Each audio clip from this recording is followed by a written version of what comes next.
ravi de vous retrouver. Je suis Klaus Hummel et je me trouve encore aujourd'hui dans notre atelier Kundis. Aujourd'hui, nous allons voir comment installer un appareil QX5 dans un circuit. Dans le carton d'emballage, vous trouverez différentes instructions. Un manuel d'instructions, un guide d'installation, une liste pour l'identification du doigt de gant, un protocole de mise en service. Nous avons aussi les pièces vissées pour le capteur de débit, le plomb et les joints pour le compteur. Et enfin, évidemment, l'appareil QX5 à proprement parler. Ici, vous pouvez voir la partie intermédiaire qui va servir à l'installation du compteur à ultrasons. Avant de commencer l'assemblage, pensez toujours à fermer toutes les vannes pour éviter le risque d'une fuite d'eau chaude qui pourrait provoquer des brûlures et des dégâts des eaux. Lors du démontage d'un tuyau de vidange, ayez toujours à portée de main un chiffon ou une serviette avec, si possible en plus, un récipient, de préférence un seau, car de l'eau peut couler durant le montage. Dans un premier temps, la vis est desserrée et le tuyau de vidange est retiré. Généralement, le tube de vidange se trouve dans la conduite de retour. Si l'installation devait se faire sur la conduite de départ, une mention le précisant serait notée sur le compteur. Les appareils standards sont toujours montés dans le tuyau retour. Ensuite, le compteur est mis en place avec des joints au niveau du tuyau. Lors de l'installation, il est essentiel de faire absolument attention au sens d'écoulement. Le sens d'écoulement est indiqué par une flèche sur l'appareil. Veillez à monter le système bien d'aplomb. Ensuite, la sonde de départ est installée. Il existe deux variantes pour cela.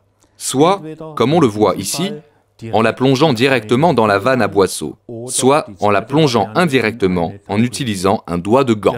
L'installation directe se fait via l'ouverture dans le robinet. Pour installer le capteur, on place le joint torique.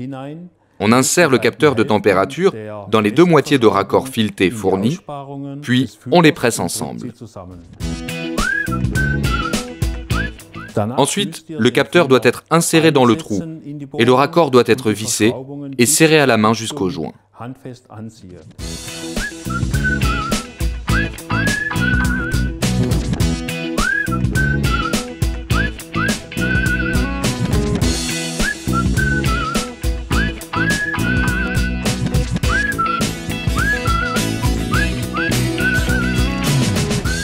Nous avons presque fini. Ouvrez les vannes de sorte que l'eau circule dans le système. L'étanchéité du système se voit immédiatement, sinon de l'eau s'écoulerait. Ensuite, l'installation est rendue permanente et le capteur est plombé. En tournant l'aile bleue du plomb, l'extrémité du fil est maintenant fixée. Enfin, l'aile est arrêtée, il est donc impossible de retirer le plomb sans le détruire.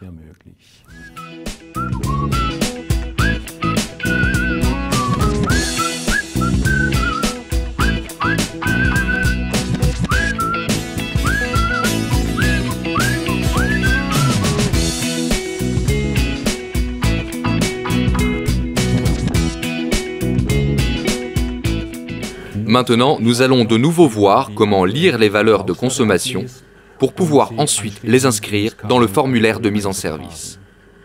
Grâce au bouton du haut, commutez sur niveau 2 et faites apparaître les valeurs avec le bouton du bas. La première valeur est le débit momentané, dans notre cas 235 litres.